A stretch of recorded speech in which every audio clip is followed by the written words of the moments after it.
मैं राजेंद्र कुमार सिंह सहआचार्य राजकीय महाविद्यालय कोटपुतली। आज हम सेकेंड ईयर के सेकंड पेपर में राजनीतिक दलों का अध्ययन करेंगे। राजनीतिक दल लोकतांत्रिक व्यवस्था में राजनीतिक दल अपरिहार्य माने जाते हैं। जेनिंग्स के शब्दों में इन्हें लोकतांत्रिक व्यवस्था की रीढ़ कहा जाता है।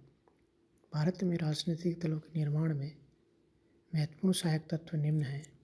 स्वतंत्रता प्राप्ति के लिए जो राष्ट्रीय आंदोलन चलाया गया था उसके 3 पक्ष थे: राष्ट्रीय एकता, राष्ट्रीय सामाजिक आर्थिक विकास और राष्ट्रीय सुरक्षा तथा अखंडता।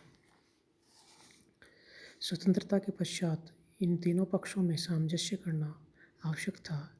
इस कार्य के लिए राजनीतिक दल की आवश्यकता महसूस की गई। स्वतंत्रता प्राप्ति के लिए चलाए गए राष्ट्रीय आंदोलन ने पूरे देश में वामपंथी और दक्षिणपंथी विचारधारा को व्यापक आधार प्रदान किया। यही विरोधाभास स्वतंत्रता पश्चात बने राजनीतिक दलों में सहायक रहा।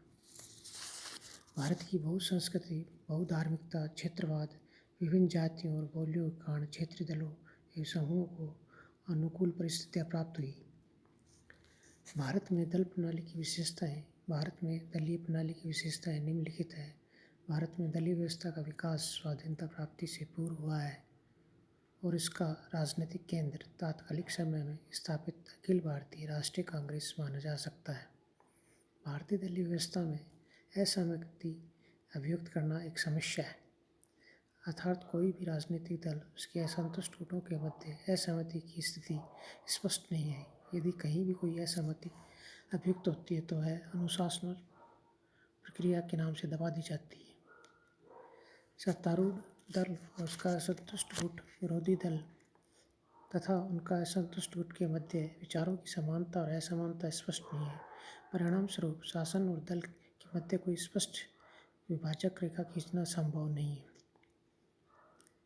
भारत में दलीय व्यवस्था का विकास स्वाधीनता प्राप्ति से पूर्व हुआ है। इसका राजनीतिक केंद्र तात्कालिक समय में अखिल भारतीय राष्ट्रीय कांग्रेस माना जा सकता है।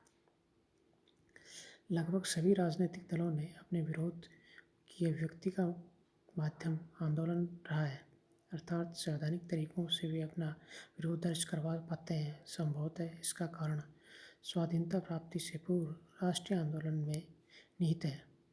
भारतीय दलीय व्यवस्था बहुदलीय व्यवस्था है। भारतीय लोकसभा में लगभग 20 से अधिक राजनीतिक दल, विभिन्न राज्य व्यवस्थापिकाओं में से 30 से भी अधिक राजनीतिक दल हैं। भारत के कुछ राजनीतिक दलों को छोड़कर अन्य दलों के पास न कोई स्पष्ट नीति है, न ही कोई कार्यक्रम, न ही साधनों की पर्याप्तता। वास्तविकता यह है कि कुछ दलों का संगठन और स्वरूप अखिल भारतीय कहने के लिए नाममात्र का है।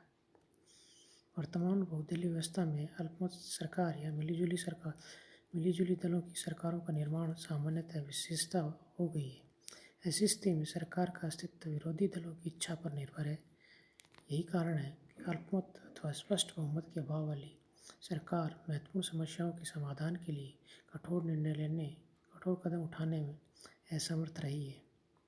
अनेक भारतीय राजनीतिक दल सांप्रदायिक और क्षेत्रीय दलों के रूप में संगठित हुए हैं और आज भी उनका आधार सांप्रदायिकता क्षेत्रवाद ही है। भारतीय राजनीतिक दलों में ध्रुवीकरण की प्रवृत्ति कमजोर है।